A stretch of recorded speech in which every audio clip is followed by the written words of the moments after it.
What is FOMO? What's the background on that story? Yeah, so FOMO is fear of missing out. And basically, I was a person who, when I went to Harvard Business School, this term did not exist. But I noticed, again, I come from a place where there is no FOMO. There's like nothing to do other than maybe hang out with your family in Maine. In the wintertime, you don't leave your house. And so I never was a FOMO person until I moved to New York, and I had all of these options. Always a party to go to, or dinner, or a work event, or there was a lot coming at me, and my life was very busy and exciting. And business school is sort of like that on steroids, because you're living in an environment where it's residential, where you're around very high capacity people, all type A, who are doing a million different things. There's social events, there's intellectual events, there's travel, there's so much happening. And I tried to do it all. I mean, I was sick every month because I just beat myself up, and I'm fine with that now. It was worthwhile, but I just really ran myself ragged. And people started to sort of tease me about that and say that I had, did I have some fear of missing out on something? I create acronyms of everything. I started calling that FOMO. And in my little ski house, of which you know some of the members, it's like the private equity ski house at HBS, the term FOMO and a related term FOBO, or fear of a better option, which is like never committing to anything, kind of keeping all of your options open.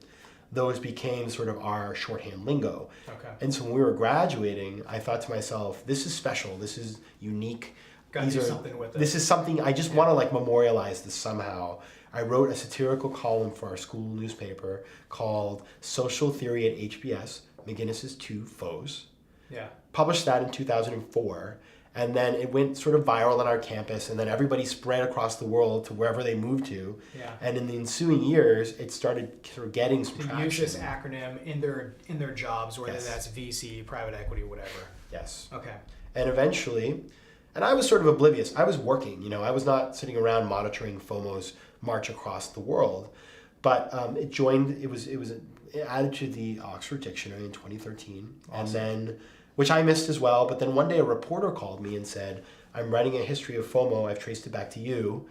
And I was sort of like, I had not really realized that FOMO had become this really big phenomenon, because it's really everywhere now, but back in, 5 years ago it wasn't.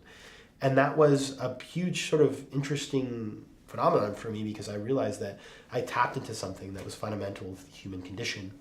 And now FOBO has also had a kind of like its little coming around, but I think we live in a time now where, because of Facebook, which didn't exist when I invented FOMO, everybody has FOMO, right? People are probably watching us right now wishing they were hanging out with us, right?